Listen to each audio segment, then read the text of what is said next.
y dejando el tono bajo y grave en que habían cantado hasta entonces por otro más vivo y agudo, empezaron a gritar haciendo todo el ruido posible con sus instrumentos. Gloria a Moctezuma. Moctezuma es el más grande y más poderoso monarca del mundo. Gloria a Moctezuma. Los sonidos de aquellos instrumentos, que eran los mismos que hacían oír en sus combates, y las palabras del canto que recordaban al emperador todas sus victorias, habían excitado en su alma una especie de ardimiento belicoso. Brillaban sus ojos con el fuego del entusiasmo. Colorábase su frente y acelerábanse los latidos de su corazón. En aquel instante no se le venían al pensamiento ni los pronósticos de sus teopixques ni el poder de las armas de los españoles. Sentíase guerrero, valeroso, triunfante, invencible, y levantándose de la silla por un espontáneo movimiento de arrogancia, pareciendo tan alto como si creciese en aquel instante 4 pulgadas más. Sí, exclamó, gloria a los valientes. Gloria a los invencibles aztecas. El imperio de México es eterno como el sol. Gloria a México. 1000 voces de alegría y entusiasmo respondieron a este exabrupto del monarca, y el grito de ¡Viva Moctezuma! Repetido por 100 bocas, resonó largo tiempo por el palacio, encontrando eco en toda la servidumbre que ocupaba diferentes habitaciones. Mandó retirar a los trovadores haciendo que sus ministros les ofreciesen varios regalos, y radiante de placer y de orgullo, se volvió hacia Cortés diciéndole: Me he criado en los campos de batalla y los cantos belicosos han sido el arrullo de mis sueños de niño. Todas mis grandezas como soberano son a mi corazón menos gratas que mis triunfos como guerrero. Moctezuma ha nacido para los combates, y los peligros son sus fiestas. En aquel momento llegaron a despedirse los juglares y dijo jovialmente a Cucalutcaco: Di, mi ingenioso loco, tú que te precias de adivino, serán mayores mis hazañas futuras que las pasadas. Me reserva el cielo todavía el placer de muchas victorias. Principia por vencer tu vanidad, dijo lentamente el juglar, y habrás conseguido el mayor triunfo que puedes esperar ya sobre la tierra. Deseas saber tu porvenir. Los dioses te lo tienen señalado, y en vano sería que consiguieses conocerlo si no has de poder evitarlo. Estas palabras, a las que no prestaba el mismo que las profería otro valor que el del atrevimiento y agudeza, hicieron tan terrible impresión en Moctezuma, que vieron palidecer su frente y un estremecimiento súbito recorrió todos sus miembros. El juglar se alejó haciendo contorsiones ridículas, y el emperador cayó desplomado en una silla. Cortés, de pie junto a él, mirábale con profunda admiración, no alcanzando a explicarse la repentina mudanza ocasionada en el ánimo de Moctezuma, hasta que alzando éste la cabeza y fijándole una mirada de terror. Es verdad, exclamó. De nada sirve el esfuerzo del corazón, cuando pesa sobre él la mano del destino. El hombre no puede contrarrestar el poder de los dioses, y los dioses no revocan jamás sus sentencias terribles. Y despidiendo a Cortés con un silencioso saludo, quedó solo largo tiempo, sumido en honda y tétrica meditación. Atrevióse Guatimozin a interrumpirla entrando en la sala para convidarle a una pequeña fiesta que había dispuesto su esposa para aquella noche en celebridad del aniversario de su casamiento. Pero Moctezuma se excusó pretextando una ligera indisposición. Salíase ya el príncipe, un poco enojado de la negativa, cuando, levantándose súbitamente y acercándose a él Moctezuma, le tendió los brazos diciendo con voz conmovida: Ven, Guatimozin, ven y olvida un instante la grandeza del monarca para que puedas compadecer los tormentos del hombre. Guatimozin, deja que descanse en tu pecho esta frente que se parte, y presta tu oído a las confianzas dolorosas de un padre desgraciado que no por sí, sino por sus hijos y súbditos, siente estallar su corazón de dolor. Pero apresúrate a apagar todas esas luces importunas. Apresúrate, príncipe de Tacuba, porque ningún mortal debe ver llorar a Moctezuma. Llorar, exclamó el príncipe, como si tal muestra de debilidad le pareciese increíble. Y apretando las manos del monarca con un movimiento convulsivo. Desgraciado de aquel, añadió, que vea llorar a Moctezuma y no lave con ríos de sangre tan indigna Fleixa. Desgraciado 1000 veces el que permita al sol alumbrar los ojos del hombre impío que haya sido causa de las lágrimas que el emperador de México confía con vergüenza al misterio de la noche. Nombra, oh supremo Talsin. Nombra al miserable que así ha podido trocar tu grande ánimo, y gota a gota caerá su sangre inmunda para cubrir las manchas de tus lágrimas. Moctezuma levantó las manos y los ojos al cielo, y dijo con sorda voz: allá están, joven presuntuoso. Ve pues a pedir cuenta de mí. Flexa a los grandes espíritus que dirigen la suerte de los reyes.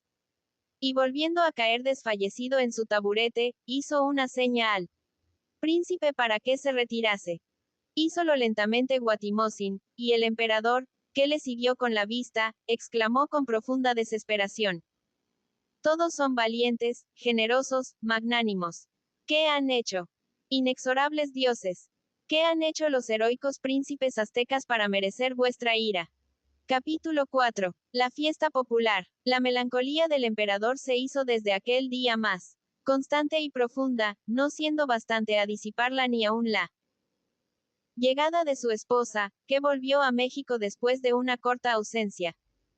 8 años hacía que un feliz Himeneo había unido a Moctezuma con la amable Miazochil, cuyas gracias y modestas virtudes le consolaron de la pérdida de la bella y altiva Maxaimacin, objeto de su primer amor y madre de Hualcacinla, de Tecuispa y de 3 niños que dejó en edad tierna.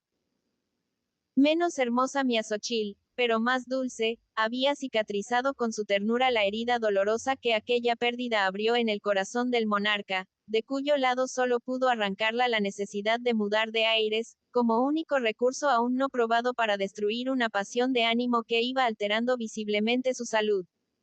Sin fuerzas para resistir una larga separación de su esposo y de un tierno hijo, único fruto de su himeneo, volvió Miazochil a la capital después de pasar algunas semanas en la ciudad de Tula, de la cual era señor un hermano suyo, y su regreso, deseado por el emperador, no produjo, sin embargo, el favorable efecto que esperaba. La afección que iba dejando a Miazochil parecía trasladarse toda al ánimo de Moctezuma, y su familia observaba con dolor aumentarse de día en día aquella enfermedad moral, contra la cual eran inútiles todos los esfuerzos del arte. Si la llegada de la emperatriz no había sido poderosa a restituir su alegría a Moctezuma, sirvió al menos de pretexto a los príncipes para ensayar otros medios que le distrajesen de sus tristes cavilaciones, y movidos de este deseo y acaso también por la vanidad de lucir su destreza delante de los españoles, pidieron permiso al monarca para celebrar con la mayor pompa una de aquellas fiestas populares frecuentes en México, y a las cuales no se desdeñaban de asistir los mismos soberanos. Obtenido el consentimiento, se dispuso todo rápidamente bajo la dirección del señor de Iztapalapa, y se señaló el día y se eligió el sitio para una soberbia fiesta, que bien podremos llamar torneo, aunque no fuese precisamente igual a los de Europa. Alrededor de un vasto circo formado en la gran plaza de Tlatelulco, 20, se construyeron numerosas gradas en forma de anfiteatro para los espectadores, y algunos, palcas espaciosos destinados a la familia imperial. El día 10 de diciembre, señalado para la función, amaneció tan sereno y hermoso en aquel clima feliz, como si tomase parte en el lucimiento de la fiesta. A las 10 de la mañana salió de su palacio Moctezuma con su familia, conducidos en magníficos palanquines y acompañados de brillante comitiva. Apenas entraron en sus palcos, voló por todos los ámbitos de aquel extenso campo, lleno ya de un numeroso concurso, el unánime grito de ¡Viva Moctezuma! ¡Viva la familia imperial! Y las manos tocaron la tierra en señal de veneración. Ocupó Moctezuma la silla preferente en uno de los palcos, colocando a su derecha a su esposa y a su izquierda a Hernán Cortés, y ordenando se pusiesen detrás varios personajes. Se colocaron en otro palco las princesas Hualcacinla y Tecuispa, con sus hermanos, y a espalda suya algunos señores y nobles damas de la servidumbre de palacio. Estaban el emperador y su esposa lujosamente ataviados, deslumbrando con el esplendor de sus joyas, no siendo de inferior magnificencia el ornato de las princesas. Llevaba la consorte de Guatimozin una ligera túnica de exquisita blancura, ceñida a su esbelto talle con un cordón de hilos de oro, de cuyos extremos pendían gruesas borlas que casi tocaban en sus pulidos pies, calzados con unas ligeras sandalias de purísima plata. Sus hermosos brazos, descubiertos hasta el hombro, estaban engalonados con diversos brazaletes de plumas dotlantotot, pájaro cardenal, ida papagayo, y conchitas marinas de un bellísimo carmesí, engarzadas en arillos de oro. Caía su negra y sedosa cabellera sobre su redonda espalda, y brillaba en torno de su frente una diadema de perlas, que convenía perfectamente a su severo perfil de emperatriz. Dos robustos cangrejos de oro colgaban de sus orejas, y llevaba en las manos innumerables sortijas de diversas y preciosas piedras. Tecuispa vestía una corta falda de color de rosa, sobre otra talar pajiza, ajustadas ambas a la cintura por una faja de piel de armiño cerrada por un broche de esmeraldas. Sobre su naciente seno, casi descubierto, se cruzaban varias cadenillas de oro con colgantes de pedrerías, y coronaba su cabeza, cuyos rizos numerosos le cubrían las orejas y parte del cuello, un penacho de plumas azules, sombreando agradablemente su rostro redondo y fresco, iluminado por dos ojos de fuego. Plumas iguales a las de aquel penacho adornaban sus brazos, y sobre sus torneados tobillos subían trenzadas las cintas de color de rosa que sujetaban sus sandalias de oro. Cortés y sus capitanes estaban también con todas sus galas militares. En el palco vecino al de las princesas se habían colocado los principales personajes extranjeros. Allí se veían el implacable Sandoval, el prudente Lugo, el fanático Dávila, el elegante Alvarado, que por su hermosura mereció entre los mexicanos el nombre de Tonatiuh, que quiere decir sol, pero en quien los vencidos no encontraron piedad. Allí estaban también Olid y el intrépido Orgaz y el joven y gallardo Velázquez de León. Las nobles mexicanas, cuyos ojos eran atraídos por un momento hacia las bellas facciones de Alvarado, se detenían con mayor complacencia en la noble y expresiva fisonomía de Velázquez, que por su parte correspondía a aquellas lisonjeras miradas con las suyas llenas de franqueza y de pasión. Presentó aquel recinto un espectáculo verdaderamente magnífico. En el momento en que, abriéndose las barreras del circo por orden de los príncipes de Iztacpalapa, de Matalcingo y Xochimilco, que hacían las veces de mariscales de torneo y reyes de armas, aparecieron los contendientes. Entraron sucesivamente 4 cuadrillas de jóvenes guerreros, vistosamente ataviados, con sus jefes al frente, y fueron desfilando por delante del palco regio, doblando la rodilla al saludar a Moctezuma. Mandaba la primera el soberbio príncipe de Texcoco, cuyas atléticas proporciones encubría muy ligeramente el manto de finísimo algodón y de color purpúreo que caía en torno de su cuerpo, sujeto sobre el pecho con una hebilla de oro. Anchas plumas blancas y azules cubrían la especie de zagalejo que le caía desde más abajo de la cintura hasta la mitad de los muslos, dejando enteramente desnudo el resto de su cuerpo. Un carcaj de primoroso trabajo con labores de oro pendía a su espalda, y llevaba el arco en su mano derecha y en la izquierda un ligero escudo. Entrelazábase con las plumas del alto penacho que adornaba su cabeza una cinta roja, a cuyos extremos colgaban numerosas borlas del mismo color, en muestra de sus muchas hazañas y de su carácter de príncipe y caballero de la más alta orden militar del imperio. 21. Seguíanle más de 50 nobles de sus estados, vestidos de la misma manera y con iguales colores, siendo la mayor parte de ellos caballeros del león o del tigre, como lo advertían las figuras de dichas fieras pintadas en sus escudos. Componían la segunda cuadrilla jóvenes de la alta nobleza de Tacuba, todos caballeros del Águila, llevando por jefe al bizarro Guatimozin, que lo mismo que su primo el de Texcoco, tenía la insignia de la Orden Suprema, con una cantidad de borlas que mostraba que eran sus hazañas más numerosas que sus años. Los mantos de esta cuadrilla eran blancos, y sus plumas verdes y encarnadas. Dirigía la tercera el príncipe de Cuyoacán, mancebo de aventajada estatura y acreditado valor, amigo íntimo de Guatimozin y amante favorecido de una hermana de este. Mostrábase orgulloso de llevar en su cuadrilla no solamente los primeros nobles de sus estados, sino también algunos príncipes de los estados vecinos. Todos ostentaban como el mantos azules y plumas negras y blancas. La última cuadrilla, dirigida por el príncipe de Tepepolco, llevaba mantos matizados de rojo y blanco y plumas blancas y amarillas, formando aquella variedad de colores un conjunto galano y vistoso. Los músicos, que ocupaban unas gradas bajo los palcos de la familia imperial, hicieron sonar a la vez sus caracoles, bandurrias, flautas y tambores, concertados del mejor modo posible, y cuya armonía, aunque no muy suave, tenía algo de belicosa. Después de varias danzas guerreras, ejecutadas por las 4 cuadrillas al son de la música, cuyo compás seguían en el choque de sus escudos, comenzóse la lucha por el tiro de flechas. 2 blancos se habían colocado en un mismo sitio. En la cima de una palma de plata de proporcionada altura se había puesto horizontalmente una varita de unas 15 pulgadas de largo, sostenida por un eje, sobre el cual giraba con rapidez el más ligero impulso que diese a alguno de sus extremos.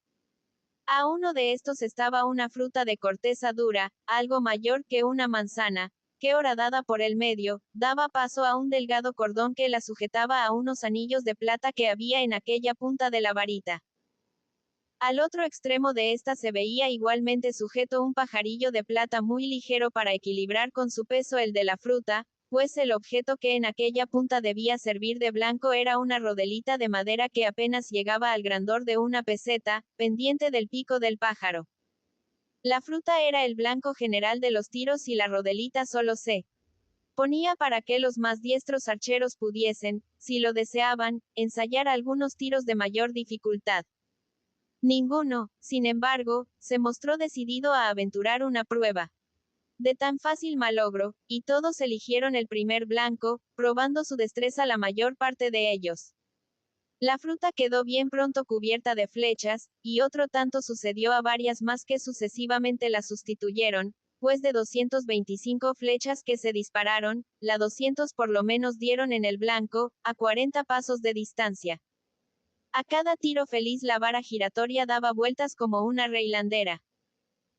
Durando el aplauso de los espectadores lo que tardaba la vara en detener su giro y otro archero en presentarse. Difícil era declarar un vencedor en contendientes tan igualmente hábiles, y ya los mariscales que este hombre daremos a los directores de los juegos iban a ordenar se comenzasen otros, cuando saliendo de un grupo de su cuadrilla el arrogante príncipe de Tezcuco, declaró en altas voces que iba a clavar una flecha en la casi invisible rodela que sostenía el pájaro. Toda la atención se fijó entonces con profundo silencio en él. Atrevido archero, que plantándose con serenidad y desembarazo en la línea que señalaba los 40 pasos de distancia del blanco, sacó de su carcaj urja flecha, acomodóla con cuidado en el arco, que levantó pausadamente hasta nivelarlo con sus cejas, miró de hito en hito al diminuto blanco, que apenas podrían divisar ojos menos perspicaces, y adelantando un pie, hizo volar la flecha, que despedida por tan robusto brazo, imprimió un movimiento rápido a la vara en el momento de clavarse en el centro de la rodela.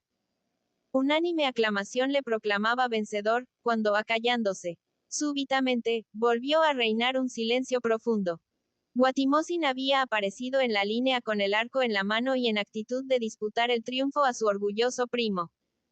La vara giraba todavía con mucha rapidez, y sonriéndose Kakumatsin, miraba aquel largo movimiento que probaba la fuerza de su brazo, y comenzó a decir al príncipe de Tacuba con altanera confianza. Aprovecha el largo tiempo de reflexión que te impone la volubilidad del blanco y no aventures una prueba en la cual no tienen 2 hombres el acierto de Kaku.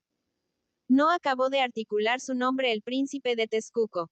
La flecha de Guatimozin, sorprendiendo a la varita en su rápido giro, se había clavado en la flecha misma del tezcucano, que cayó en tierra hecha mentidos fragmentos. Y recibiendo un impulso contrario al que traía, la varita comenzó a voltear en opuesta dirección. Un silencio de asombro siguió a este maravilloso tiro, hasta que, recobrados algún tanto los espectadores, prorrumpieron en desaforados aplausos. Ningún archero osó disputar el premio al esposo de Hualcacinla, que conducido en triunfo por los mariscales, lo recibió puesto de rodillas de manos de aquella idolatrada hermosura. Felicitáronle a porfía los mismos vencidos, y los guerreros Españoles le saludaron como a un archero sin igual, recibiendo él con modesta dignidad todas aquellas lisonjeras demostraciones y buscando un premio más dulce en las miradas de su bella esposa. Comenzóse después el juego de la pelota, que consistía en mantener por largo tiempo en el aire unas bolas elásticas, despidiéndolas con pequeñas palancas cada vez que descendían, hasta llevarlas hacia una línea trazada a mucha distancia. En este juego ninguno de los príncipes pudo igualar la destreza de dos jóvenes hermanos de la cuadrilla de Guatimozin. Eran aquellos adolescentes hijos de un valiente general muy estimado por Moctezuma. Llamábanse Nautalan y Sintal, y nacidos en los estados del soberano de Tacuba, padre de Guatimozin, habían profesado siempre un particular cariño a este joven príncipe. El triunfo que acababan de obtener en la pelota le fue por tanto sumamente grato, y él mismo los llevó a recibir de mano de Tecuispa el premio de su habilidad, que consistía en 2 ricos brazaletes. Comenzóse después la lucha. Cada atleta eligió su contrario, y Cacumatzin, celoso de haber sido superado en el tiro de flechas por su joven primo, le desafió con altas y corteses palabras. Ven, pues, admirable archero, le decía, y si quieres que te perdone el haberme quitado la dicha de recibir el carcaj de oro de la hermosa mano de Hualcacinla, hazte digno en la lucha de una de las coronas que la augusta emperatriz debe ceñir a la frente de los vencedores. No esperó segunda provocación el yerno de Moctezuma, y, arrojando el manto y el carcaj, dejó descubiertas las bellas formas de su blanco cuerpo. Formas delicadas en comparación de las hercúleas que al desnudarse dejó patente su adversario. Por grande que fuese la opinión que los espectadores tenían, formada de la destreza del príncipe de Tacuba, no hubo ninguno que al hacer involuntariamente aquel cotejo, se atreviera a pronosticar su victoria. Y como era generalmente amado y el carácter violento de Cacumatzin no excitase las mayores simpatías, hubo un momento de emoción general en el cual todas las miradas, fijas en el joven combatiente, parecían suplicarle renunciase a una lucha desigual, cuyo éxito no podía serle favorable. Notólo Guatimozin, y una imperceptible sonrisa de desdén pasó fugaz sobre sus labios, mientras su arrogante adversario paseaba la vista por todos los espectadores, como si buscase testigos de su infalible triunfo. A una señal de los mariscales, los contendientes se lanzaron uno sobre otro, y la primera embestida de Cacumatzin es tan vigorosa, que su contrario se bambolea un momento entre sus membrudos brazos, y un grito unánime expresa el temor de los espectadores. ¡Ánimo, valor, príncipe de Tacuba! Exclaman. La esperanza renace prontamente. Guatimozin ha logrado desembrazarse de su antagonista, como un águila que se escurre de la mano del niño que procura empuñarla, y acometiendo a su vez, echa su brazo izquierdo en torno de la cintura de Cacumatzin, y haciéndole con el derecho por el cuello, le da violentas sacudidas, a las que resiste el atleta como una ceiba azotada por el huracán. Hace el joven príncipe mayores esfuerzos si no permanece ocioso. Su enemigo. Sus brazos se enlazan como dos bejucos que se abrazan a un mismo tronco, se sacuden, se oprimen, se rechazan mutuamente y vuelven a trabarse con mayor tenacidad. La fuerza de Cacumatzin agobia repetidas veces a su adversario. La elasticidad y ligereza de este burlan otras tantas los esfuerzos de aquel y empiezan a fatigarlo. Aprovecha uno de estos momentos de cansancio Guatimozin y embiste con mayor denuedo. Persigue, estrecha a su enemigo. Enlázale, sacúdele con todas sus fuerzas y procura inclinarle hacia un lado. En efecto, una de las rodillas del príncipe de Texcoco se dobla al impulso y su mano izquierda casi toca la tierra. Los espectadores abren la boca para gritar victoria. Cuando enderezándose rápidamente el robusto mancebo y rugiendo como el león que acaba de romper la red que lo aprisionaba, arremete a su adversario con irresistible pujanza. La lucha entonces es rápida y sin tregua. Los dos cuerpos parecen uno solo. Apriétanse pecho con pecho, se enlazan brazos y piernas, la cabeza de cada uno se apoya en el hombro del otro para dar mayor fuerza al empuje. Caen a tierra sus penachos, mézclanse en desorden sus negras cabelleras. Corre el sudor por todos los miembros de ambos. Levántase en torno una negra polvareda y se oye el trabajoso resuello que sale de sus pechos a manera de ronquido. Una palidez profunda cubre a Guatimozin, mientras parece que brotan sangre las mejillas y el desnudo pecho del tezcucano. Pero ninguno cede, ninguno afloja, y ambos, sin embargo, parecen próximos a sucumbir. El príncipe de Iztacpalapa da una voz y arroja en medio del circo la insignia de su autoridad, a cuya demostración cesa repentinamente la lucha. Príncipes, dice entonces, ambos habéis merecido la gloriosa corona. El pueblo aplaude con entusiasmo aquella justa decisión, y la emperatriz previene iguales premios para los dos combatientes, que permanecen algunos minutos jadeando, sin voz y casi sin aliento. Mientras habían luchado aquellos dos diestros lidiadores, otros muchos combates del mismo género habían tenido lugar en aquel recinto.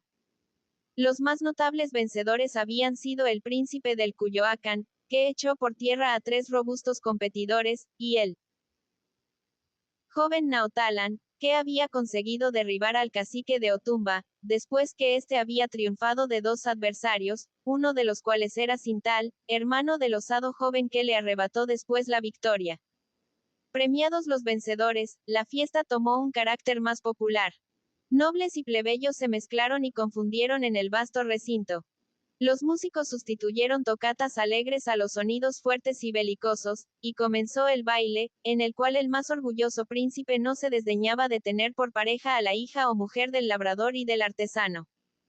Sucedíanse los corros, confundíanse los trajes lujosos con los ridículos. La alegría tomaba un carácter como de delirio, siendo de admirar que en medio de aquel aparente desorden que mezclaba las clases y los sexos, no aconteciese jamás la menor desgracia. Pues aquel pueblo inmenso, en su casi frenético placer, no incurría en ningún exceso contrario a la razón ni a la decencia.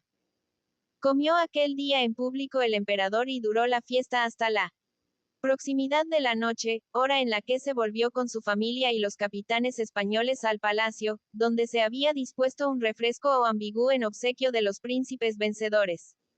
Cortés, que buscaba todos los medios posibles para imponer respeto e inspirar admiración, aprovechó la oportunidad de aquella fiesta, que se había celebrado con pretexto de la llegada de la emperatriz, para decir a Moctezuma que deseaban también los españoles festejar aquel fausto acontecimiento, y le pedían permiso para tener al día siguiente una de las fiestas militares que se estilaban en su país, la cual esperaba honrarían con su presencia el emperador y su familia.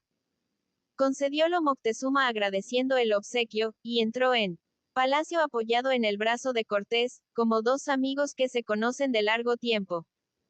No era afectado, sin embargo, el cariño que mostraba a aquel capitán, pues bien que se hubiese persuadido de que una grande y próxima calamidad le amenazaba y de que eran aquellos extranjeros los ministros que había escogido el terrible Tlacatecolt, 22, para ejecutores de su ira, sentía como a pesar suyo una especie de inclinación hacia Cortés, y parecía ligado a él por un sentimiento extraño, en que se mezclaban el afecto que le inspiraba por sus prendas militares, atrevido carácter y despejado talento, y el temor que estas mismas cualidades debían darle colocadas en un enemigo. Estos pensamientos le acompañaron en la fiesta de familia que aquella noche se celebró en palacio, y la expresión adusta y melancólica de su semblante afligió a la tierna y tímida Mia Xochitl, que ignorante de la causa, creyó haber enojado involuntariamente a su esposo. Guatimozin, que observaba como ella a Moctezuma, inquietábase al ver que nada alcanzaba a disipar su tristeza, e inquietábase también al notar el valimiento que iban tomando los extranjeros con el atemorizado monarca. Hernán Cortés por su parte, ajeno de lo que pasaba a su alrededor, fatigado de unos placeres en los cuales no tomaba parte, absorbíase con frecuencia en sus ambiciosas esperanzas y meditaba los medios más seguros de apresurar su realización. De otro género eran los cuidados que en aquella noche turbaban el ánimo del príncipe de Texcoco, pero no menos importantes para su corazón. Veía el fogoso joven con torvos ojos fijos sin cesar los de Velázquez de León en la graciosa Tecuispa, y el rubor y la emoción que aquella muda preferencia causaba en la joven princesa, hería cruelmente el orgullo y la pasión del texcucano. Amaba a su prima, que hacía cerca de 2 años le estaba prometida por esposa, y aunque este compromiso no hubiese costado repugnancia a Tecuispa, sabía Kakumatsin que nunca sus palabras más apasionadas habían excitado la dulce agitación que con solo sus miradas producía el extranjero. Devoraban sus ojos al joven capitán, y era menester todo él. Respeto debido a Moctezuma. Para que contuviese su celosa ira. En medio de todos aquellos semblantes, que expresaban diversas agitaciones, conservaba únicamente Hualcacinla su majestuosa calma. No le había revelado su esposo las inquietudes del emperador, ni concebía ella que pudiesen existir. Los españoles eran a sus ojos unos hombres peligrosos por su religión y sus ciencias. ¿Acaso los aborrecía como enemigos de sus dioses? ¿Acaso los temía como capaces de corromper la sencillez de sus costumbres? Pero no se le había ocurrido todavía la idea de que pudiesen ser destructores del más poderoso imperio americano.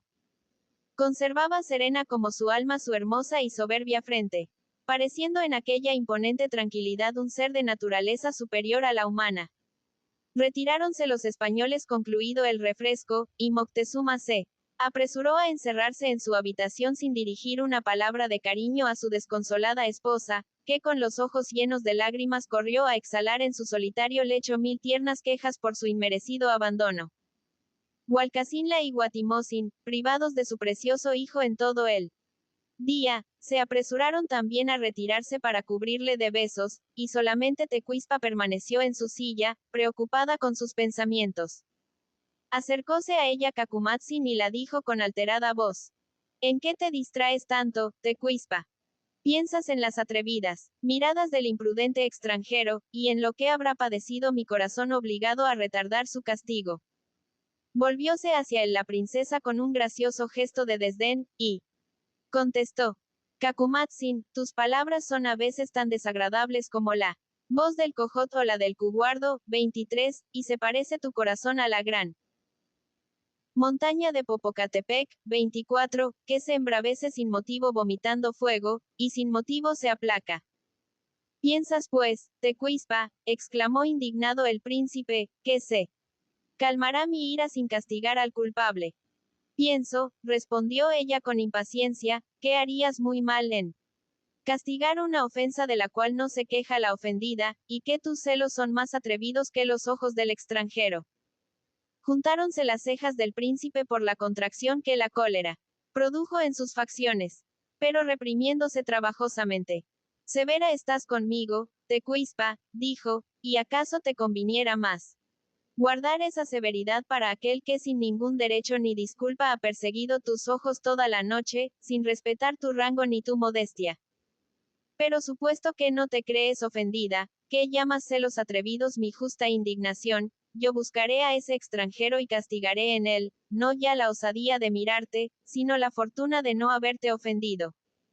Una sonrisa burlesca y de infantil malicia fue la sola respuesta de la doncella, y marchóse dejando confuso y colérico al enamorado príncipe. Permaneció un momento pensativo, y enseguida lanzóse fuera del salón murmurando con amargura. Moctezuma. Moctezuma. Desgraciado de ti si fuera tan fácil a los extranjeros conquistar tu imperio como el corazón de tus hijas. Capítulo 5. La revista. En el día siguiente al de la fiesta popular, dispuso Hernán Cortés pasar revista a su ejército en el mismo circo en que se había celebrado el que llamamos torneo, y según lo había ofrecido, asistió a aquella función militar el emperador con todos los príncipes y princesas. Inmenso era el gentío que se agolpaba a la plaza con el anhelo de ver la fiesta de los extranjeros. No cabiendo el pueblo en las gradas del anfiteatro, coronábanse de espectadores todas las azoteas de las casas vecinas, y pintábase en todos los semblantes una curiosidad mezclada de inquietud. Formóse la tropa española en orden de parada y al frente se puso el general perfectamente armado, oprimiendo el lomo de un soberbio caballo que tascando el freno con impaciencia, le cubría con copos de blanquísima espuma. Estaban igualmente a caballo todos los capitanes, entre los cuales se distinguían Alvarado y Velázquez de León, el uno por su elegancia y hermosura y el otro por su gallardía y nobleza. Previniéronse algunas piezas de artillería bajo la dirección de los más diestros oficiales, y a la sola vista de las formidables máquinas reinó un silencio de asombro en aquella inmensa multitud. Al entrar Moctezuma en el palco dispuesto para él y su familia, hiciéronle las tropas los honores militares debidos a su clase, y Velázquez de León, cuyos ojos se fijaron en la linda Tecuispa, hizo caracolear su yegua torda al bajar con respeto delante de la joven la aguda punta de su espada de Toledo. El dócil bruto, como si comprendiera y participase de los deseos de su dueño, enderezó las orejas, sacudió con orgullo la espesa y larga crin, y comenzó a lucirse, ya piafando con lentitud, ya dando graciosos corcovos, ya levantando con altivez la cabeza u ocultándola con coquetería entre sus delgadas piernas. Púsose pálida Tecuispa temiendo que la fiereza del bruto no pudiese ser dominada por el imprudente jinete, que no pensaba más que en mirarla, y le expresó con un gracioso gesto que no quería por entonces se ocupase tanto de ella. Aquel interés inocente lisonjeó infinito al joven castellano, que dio gracias a la princesa con una mirada que fue perfectamente comprendida, pues volvieron los colores al gracioso rostro de la niña. En aquel instante una espuela diestra y oportunamente clavada mientras se sujetaban muy cortas las bridas obligó a la yegua a dar un bote, y cubriéndose los ojos Tecuispa, arrojó un grito creyendo que el jinete había caído. Cuando descubrió sus ojos y miró ansiosamente buscando al temerario, encontróle muy firme en su silla, con una sonrisa sobre los labios y una expresión de amor y gratitud en la mirada. Su agitación y alegría fueron entonces tan excesivas, que algunas dulces y cristalinas lágrimas sacudieron a sus párpados, y apresuróse a ocultarlas bajo el velo de sus negros y rizados cabellos. Pero qué cosa perteneciente al objeto querido puede ocultarse a los ojos de un amante. Velázquez de León vio el precioso llanto y hubiera dado 10 años de su vida por poder secarle con el fuego a sus labios. Pasó Cortés revista al ejército haciéndolo desfilar en columna, hasta situarse en el frente de la plaza opuesta al palco de Moctezuma, y ordenó enseguida varias evoluciones, todo lo cual veían los mexicanos con atenta admiración. Moctezuma, Guatimotzin, Quetlahuaca y aún Cacumatzin, celebraban con entusiasmo aquellos ejercicios militares, en los que se descubría la pericia del general, el cual mandó terminar las evoluciones con un fuego bien sostenido por la artillería e infantería, que hizo perder su presencia de ánimo a los mexicanos. Al prolongado estruendo vióse huir a los unos despavoridos. Los otros se tendieron por el suelo cubriéndose las caras con las manos, y aún los más animosos sostuvieron con gran trabajo una serenidad afectada. Tembló Moctezuma, aunque valiente, al estampido, perdiendo la color del rostro. Pero un instante después procuró sonreírse, aparentando complacencia. Volvióse Guatimotzin al de Texcoco y le dijo: ¿Crees todavía, príncipe, que son despreciables como enemigos esos extranjeros que dominan así la feracidad de los brutos y roban al cielo la ciencia misteriosa con que cría el fuego y hacer bramar al rayo? Movió la cabeza y respondió con arrogancia: aun cuando fuesen hijos del mismo Huitzilopochtli no pudieran imponer miedo al ánimo de Cacumatzin. Eso no basta, dijo con amarga sonrisa el príncipe de Tacuba. De poco sirve tu valor personal, que sin duda no admira a ninguno de cuantos sienten correr por sus venas la sangre de Moctezuma, mientras no logres inspirarlo a ese pueblo que huye o se postra al oír los truenos de las armas extranjeras. La conversación de los dos príncipes fue interrumpida, desagradablemente. La emperatriz se había desmayado de resultas del terror, y las princesas, no menos asustadas, enviaron a llamar a Guatimotzin para que las hiciese conducir al palacio. Imposible fue a Cortés calmar el terror del pueblo, aunque debemos confesar que no hizo grandes esfuerzos para conseguirlo. Disolvióse en un momento la multitud, y las tropas españolas volvieron a su cuartel por calles desiertas, de las que se alejaban los mexicanos con una especie de religioso miedo. Cortés y algunos de sus capitanes acompañaron a caballo las literas del emperador y su familia, hasta dejarlas a las puertas de palacio, donde se despidieron con atentas y respetuosas palabras, manifestándose pesarosos del susto que habían causado a la emperatriz y princesas. Apenas se vio dentro de su palacio Moctezuma, cuando ordenando a las mujeres del servicio de las princesas que las llevasen a sus habitaciones e hiciesen venir a sus juglares y enanos para distraerlas. Y alegrarlas, se encerró en su aposento, llevándose consigo a los príncipes de Texcoco, de Tacuba y de Iztapalapa. Echóse de repente en una silla, y dijo con voz alterada: ¿Habéis visto, príncipes, habéis visto a ese pueblo inmenso huir al estruendo de las armas españolas, como una tropa de tímidas palomas al grito del gavilán? Castiga, gran señor, dijo airado Cacumatzin, castiga esa vergonzosa cobardía, indigna del nombre mexicano. Castigarla, exclamó Guatimozin. Pues qué, puede el castigo inspirar el valor. ¿Y por qué llamar cobardía el espanto natural que produce la primera vista de un fenómeno desconocido? No castigos, seguridades es lo que necesita el pueblo mexicano. En vez de aumentar el terror, ocupémonos en disiparle. Hagamos comprender la naturaleza de esos rayos que creen bajados del cielo a las manos de los españoles. Familiaricémosle con esas armas, que apenas han visto, inspirémosle confianza en su valor y en nuestra prudencia, y sobre todo, lancemos cuanto antes de nuestro suelo a esos extranjeros a quienes ningún motivo plausible detiene ya entre nosotros. Movió Moctezuma la cabeza y dijo con profunda emoción: lanzarlos. ¿Qué os han hecho para justificar tal ultraje? ¿Y pensáis que lo dejarían impune? Los dioses que los han traído a nuestro suelo por ocultos designios de su sabiduría o de su ira, les abandonarán en aquel trance. ¿No les protege otro dios que nuestra Fleixa?, exclamó con indignación Cacumatzin, y, sobrado crimen es en ellos el haberla inspirado. Poderoso emperador, dijo Quetlahuaca, me atrevo a aconsejar a tu sabiduría que ordenes nuevos sacrificios y que consultes al gran sacerdote para que nos revele la voluntad de los dioses. Hágase como lo dice mi ilustre hermano, respondió Moctezuma, y mandó al instante que se previniesen los sacrificios y avisasen al pontífice que iría aquella tarde el mismo emperador a consultarte sobre importantes negocios del Estado. Mientras estas cosas pasaban en la regia cámara, los capitanes españoles, que tenían ya recogida su tropa, se esparcían por la ciudad buscando entretenimiento. Visitaban unos las armerías reales, examinando con curiosidad y admiración los trabajos de los artífices mexicanos. Otros se iban a palpar por los jardines de los palacios del emperador, en todos los cuales tenían entrada franca por particular obsequio.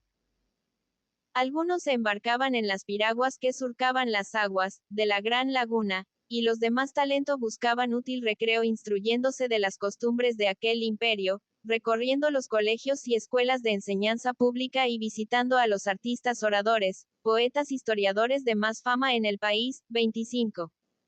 Muy distinto pasatiempo era el de Velázquez de León. Rondaba él, joven, por las cercanías de Palacio buscando en su pensamiento algún medio para poder explicarse con Tecuispa. Ora determinaba aprender la lengua mexicana, ora, pareciéndole muy lento aquel recurso, se resolvía a intentar medios extraordinarios para darla a entender su pasión. Vagaba todavía pensativo por la plaza atisbando indiscretamente las ventanas de la habitación de la joven princesa, cuando vio salir sin acompañamiento al emperador con los príncipes de Iztapalapa, Texcoco, Tacuba y los otros consejeros de Estado, que subiendo silenciosamente a sus literas, tomaron el camino de uno de sus más cercanos templos. Atrevióse entonces a aproximarse a Palacio, y como iba ya oscureciendo, pudo situarse sin ser notado debajo de las mismas ventanas de Tecuispa, e inspirándole su amor temeridad, sacó una pequeña flauta y comenzó a tocar muy pianito una canción amorosa que había aprendido en su niñez. Cuando sentía las pisadas de alguno que atravesaba la plaza, suspendía su música y se ocultaba detrás de una disforme estatua que allí había. Y cuando la plaza estaba sola, volvía a su puesto y a su música. La ventana, sin embargo, permaneció cerrada, y ya muy entrada la noche se retiró el enamorado joven, asaz mohíno del poco éxito de su tentativa. Poco después regresó el emperador, y cualquiera que hubiese visto la expresión de su rostro, habría adivinado que los oráculos celestiales no habían sido en manera alguna satisfactorios.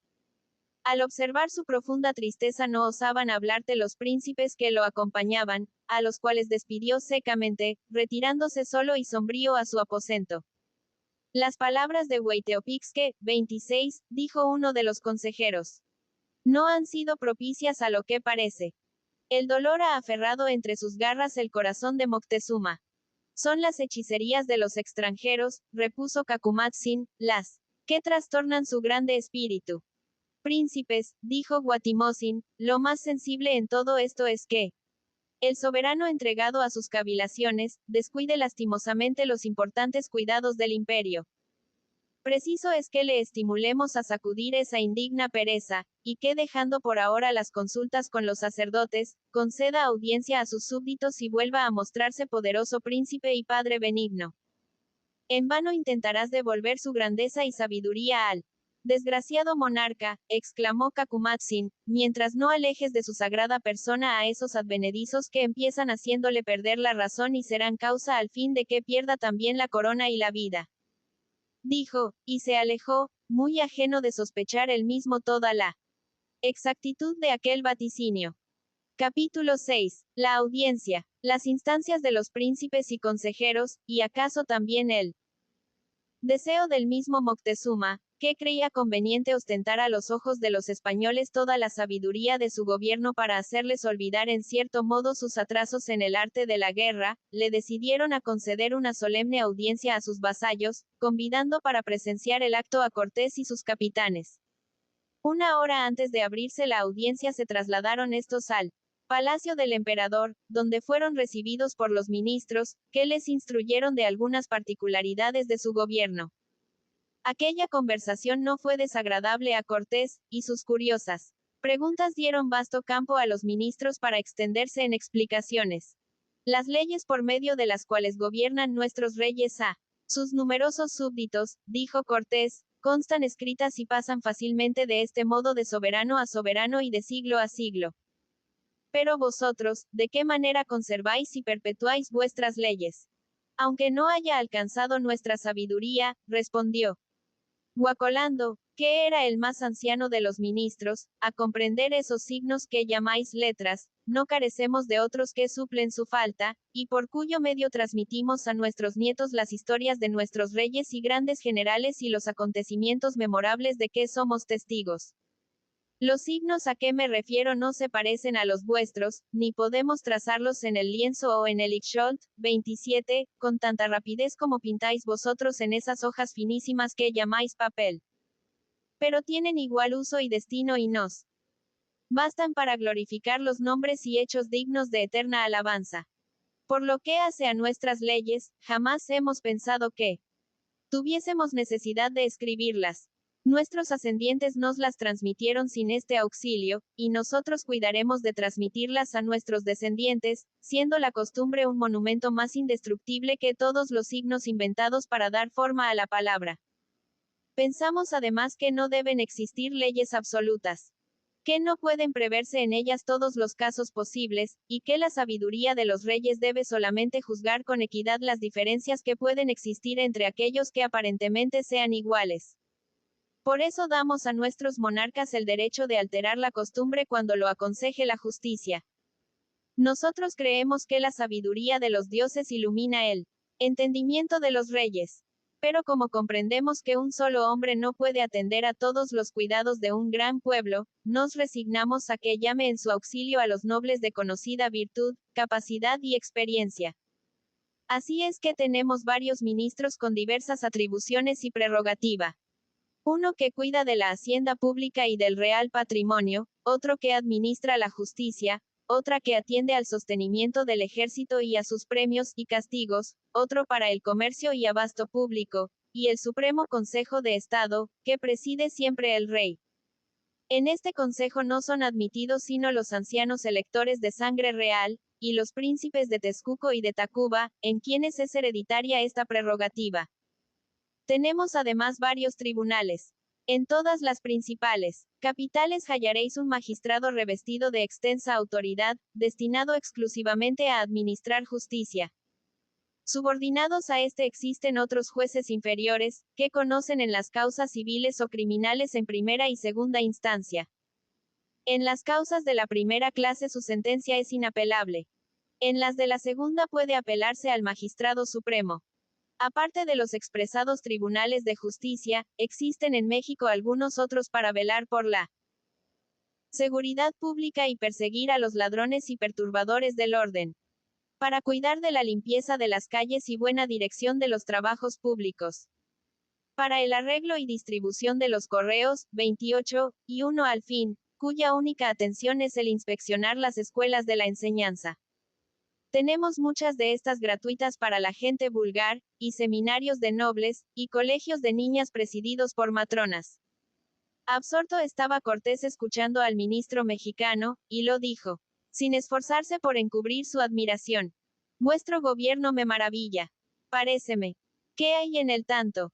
Acierto como armonía, y quisiera saber cuáles son los delitos que en vuestras leyes penales merecen el castigo capital.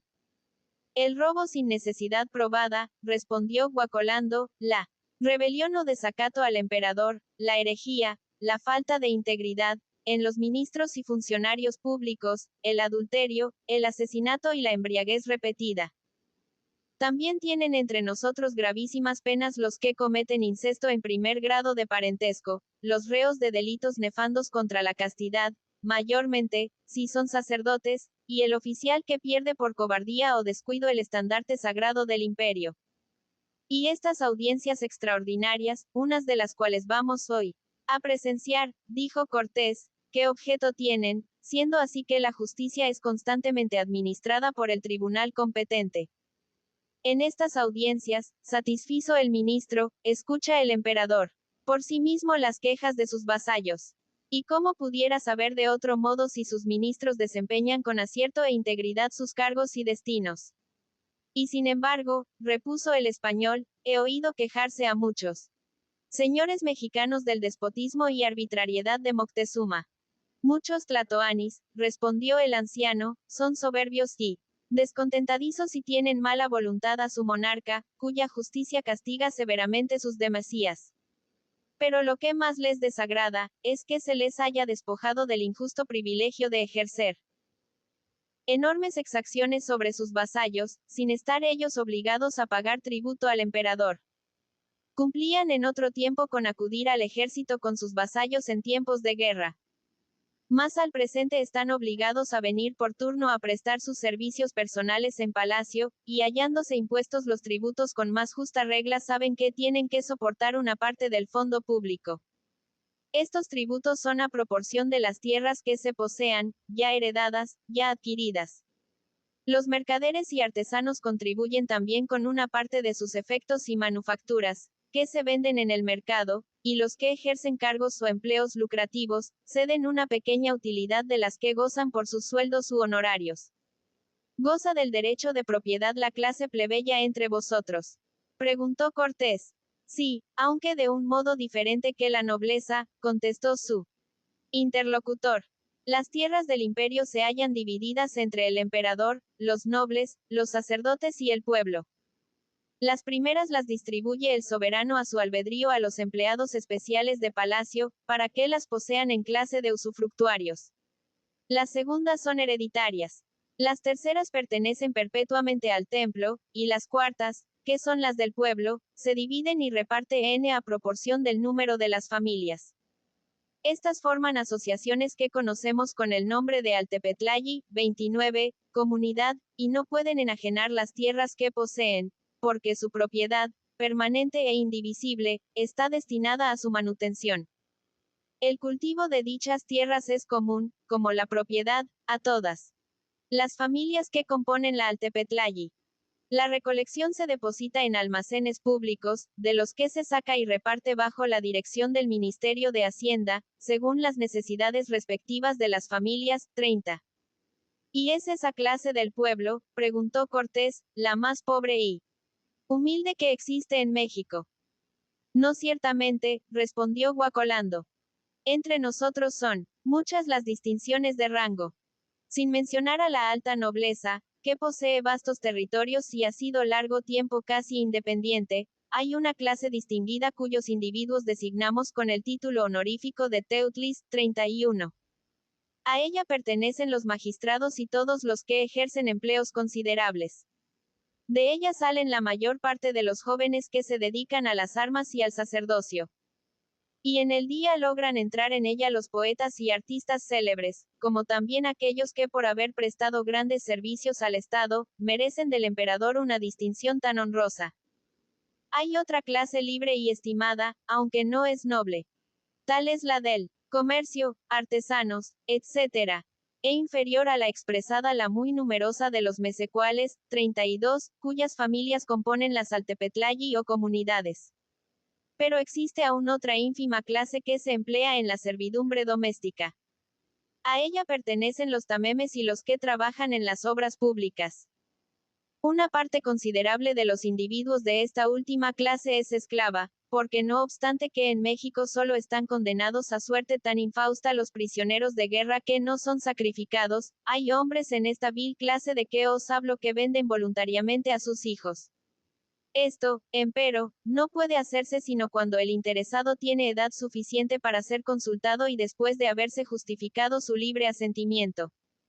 ¿Y los hijos de los esclavos? Preguntó Hernán Cortés, ¿participan de la mísera condición de sus padres? No, respondió el ministro.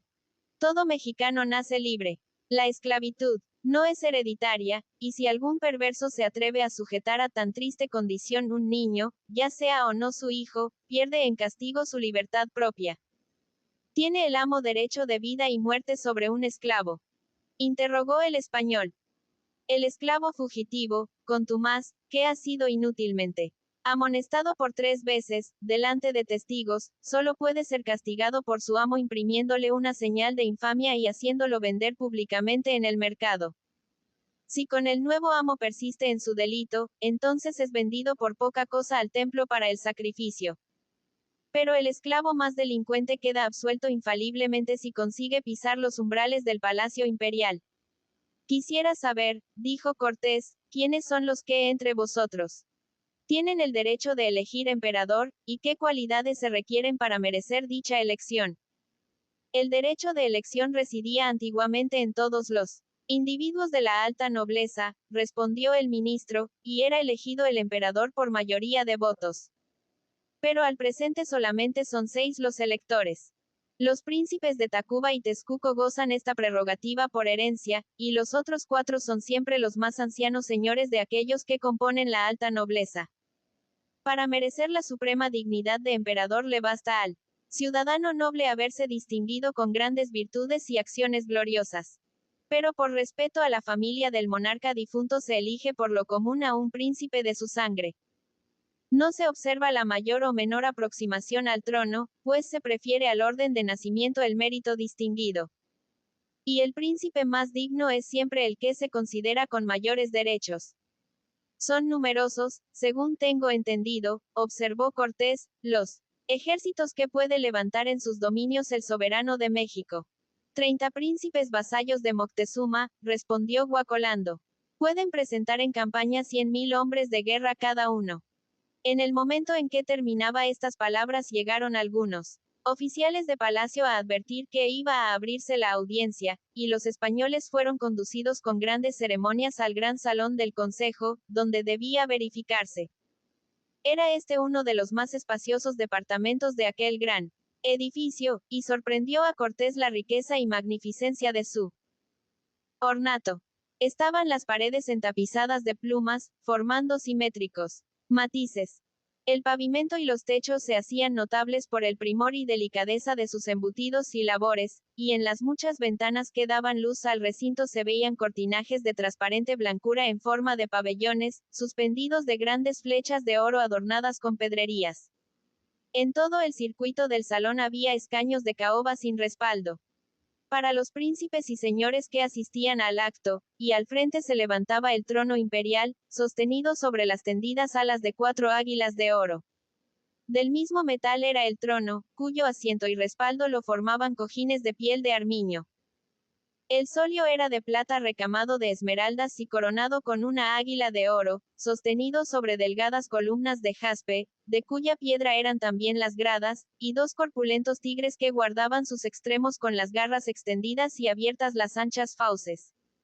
A los lados había 6 magníficos divanes para los electores del imperio, y un poco más atrás otros muchos, formados en semicírculo, para los consejeros y ministros. En medio de la sala estaban las mesas y sillas para los secretarios, que con sus jeroglíficos iban anotando las cosas dignas de conservación. Subió Moctezuma al trono sosteniéndole por los brazos los príncipes de Texcoco y de Tacuba, y sentándose con majestad procuró disimular la melancolía de su espíritu. Ocuparon después sus respectivos puestos las demás personas, y Cortés y sus capitanes se sentaron entre los señores mexicanos que eran espectadores del acto. No tardaron en llegar los pretendientes, que fueron introducidos sucesivamente en el salón los pies descalzos y con excesivas ceremonias, que cansaban extrañeza a los españoles. Presentáronse varios régulos con quejas o pretensiones. El de Huacachula acusaba al de Izúcar de ladrón y facineroso, pues introducía sus vasallos en los dominios de aquel, y talaba y robaba.